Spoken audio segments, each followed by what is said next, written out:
नमस्ते दोस्तों, मैं हूँ जैस्मिन और आज मैं आपको सुनाने जा रही हूँ एक ऐसी सच्ची घटना पर आधारित कहानी जिसे सुनकर आपके रोंगटे खड़े हो जाएंगे।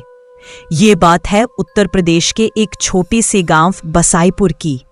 वहां एक पुरानी टूटी फूटी हवेली थी जिसे गांव वाले वर्मा हवेली कहते थे। कहते हैं उस हवेली की तीसरी मंजिल पर कोई नहीं जाता क्योंकि जो गया वो वापस नहीं आया। अब कहानी शुरू होती है अर्जुन नाम के एक लड़के से। उम्र होगी कोई 23 साल। शहर में पढ़ाई करके वो गर्मी की छुट्टियों में अपने गांव लौटा था। गांव वाले हवेली के नाम से ही कांपते थे, लेकिन अर्जुन को इन बातों पर यकीन नहीं था। उसे लगता था कि ये सब अंधविश्वास है। एक दिन अर्जुन ने अपने दोस्तों के सामने कह दिया, अगर इतनी ही डरावनी है वो हवेली तो चलो आज रात वही चलते हैं। मैं तीसरी मंजिल तक जाऊंगा भी और लौटकर आऊंगा भी। उसके दोस्त पहले तो डर गए लेकिन फिर मान गए। रात के 12 बजे पांचों दोस्त अर्जुन, मनीष, विक्की, सोनू और पंकज टॉर्च लेकर हवेली पहुंचे। हवेली के बाहर का दरवाजा पहले से ही टूटा हुआ था। अंदर सन्नाटा पसरा था, बस दीवारों पर चमगादड़ों की आवाज गूंज रही थी। अर्जुन ने जैसे ही पहला कदम अंदर रखा, हवा का झोंका चला और उसके कानों में किसी औरत की धीमी हंसी सुनाई दी। शायद हवा की आवाज होगी, उसने सोचा और आगे बढ़ गया। नीचे की 2 मंजिलें वीरान थीं, धूल, जाले, टूटी हुई खिड़कियां, लेकिन तीसरी मंजिल की सीढ़ियों पर एक बड़ा सा ताला लगा हुआ था। मगर अर्जुन ने पहले से एक हथौड़ा साथ लाया था।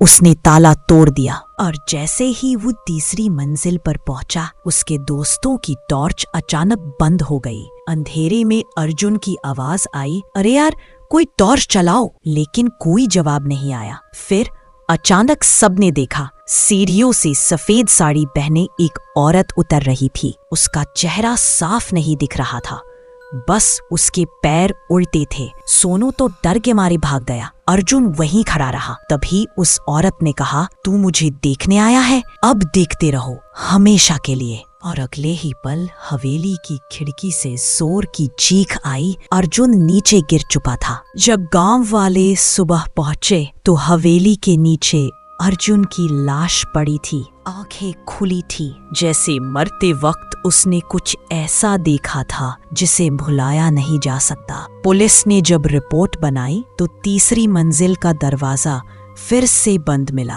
और उसमें ताला सही सलामत लगा हुआ था। पर सवाल ये था, अगर ताला टूटा ही नहीं था तो अर्जुन अंदर गया कैसे? गांव वाले आज भी मानते हैं कि तीसरी मंजिल पर एक आत्मा रहती है, शायद इसी नौकरानी की जो जिंदा जल गई थी। और अब जो भी उसकी मंजिल तक जाता है वो जिंदा लौटता नहीं। तो दोस्तों, अगली बार अगर कोई कहे कि भूत प्रेत सिर्फ कल्पना है तो बस उसे बसाईपुर की वर्मा हवेली का नाम बता देना। और हाँ, अगर रात को हवेली की तरफ से किसी औरत की हंसी सुनाई दे तो पलटकर मत देखना, क्योंकि वो तुम्हारा इंतजार कर रही है। अगर आपको ये कहानी पसंद आई तो मुझे जरूर बताइए। मैं और भी डरावनी कहानियां लेकर आती रहूंगी। अगली बार मिलते हैं एक और रहस्यपूर्ण डर के साथ। तब तक के लिए गुड नाइट और संभल कर रहना।